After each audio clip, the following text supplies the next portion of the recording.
নাটোরের লালপুরে গণ অধিকার পরিষদের উদ্যোগে শীতার্থ মানুষের মাঝে শীতবস্ত্র বিতরণ করা হয়েছে। রবিবার বিকেলে উপজেলার বামুনগ্রাম সরকারি প্রাথমিক বিদ্যালয় মাঠে এই কার্যক্রম অনুষ্ঠিত হয়। এ সময় উপস্থিত ছিলেন জেলা গণ অধিকার পরিষদের সদস্য সচিব আনোয়ার হোসেন সোহাগ, জেলা গণ অধিকার পরিষদের যুগ্ম আহ্বায়ক উৎপল কুমার পাল, উপজেলা আহ্বায়ক আসাদুজ্জামান, সদস্য সচিব ইঞ্জিনিয়ার শাহিনুর ইসলাম ইমন, জেলা যুব অধিকার পরিষদের সভাপতি ফরহাদ হোসেন, সাধারণ সম্পাদক আহসান হাবিব সহ গণ অধিকার পরিষদের সদস্যবৃন্দরা।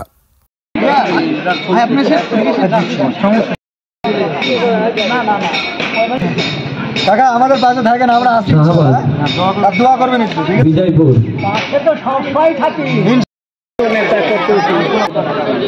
হ্যাঁ বলেন,